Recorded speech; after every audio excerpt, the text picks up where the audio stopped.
जय श्री कृष्ण, राधे राधे। हम सब एक सोहर गाने जा रहे हैं। जैसा लगेगा कमेंट में बताइएगा कि सोहर गीत कैसी है।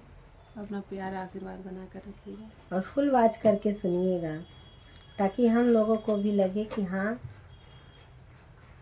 कहाँ से आप लोग देख रहे हो।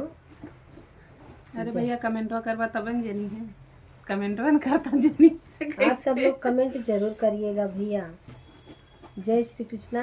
भाई बहन जो भी हो सब लोग कमेंट जरूर करिएगा। जय श्री कृष्णा, राधे राधे।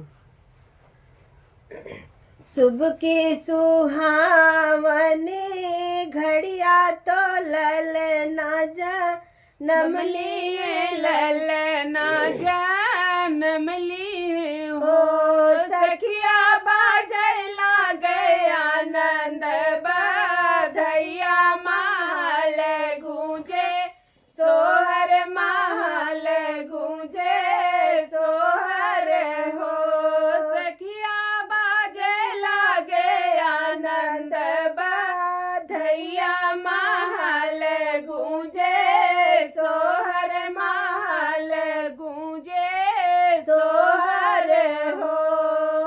आई गए गोत गोतनिया तो पर जापा उनिया तो पर जापा उनिया ना हो सखिया तब ना सोया गनवा तो एक ननद बिना एक ननद बिना हो सखिया तब ना सोया गनवा तो एक ननद बिना एक ननद बिना हो।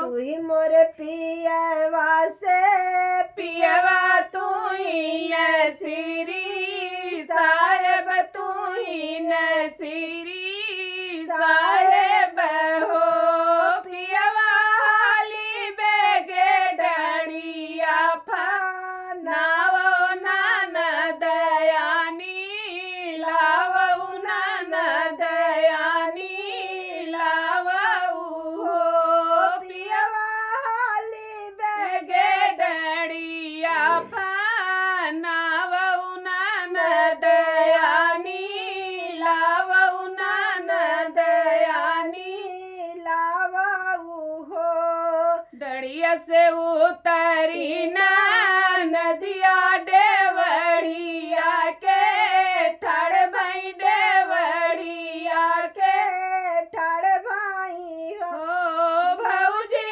हमले बगना तो हार तो काजर के लगवाई तो काजर के लगवाई ना हो भौजी हमले बगना तो हार तो काजर के लगवाई तो काजर के लगवाई ना हो बैठी ननद जी महलिया तो पिया जुड़े पनिया तो पिया जुड़े पनिया ना हो ननदी भैया भतीजवा तो हार ना उजे काजर देबू ना उजना काजर देबू ना हो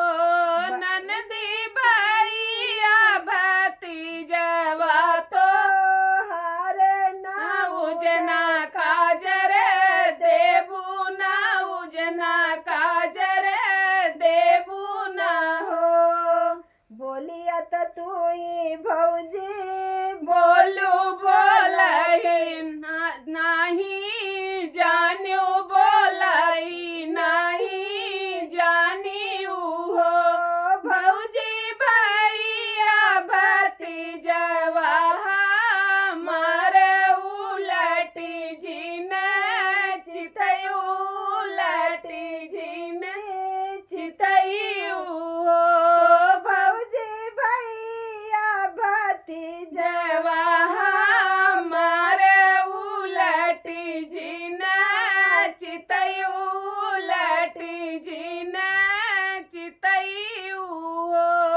तनी बचन सुनी भौजी जी तो ननद पैया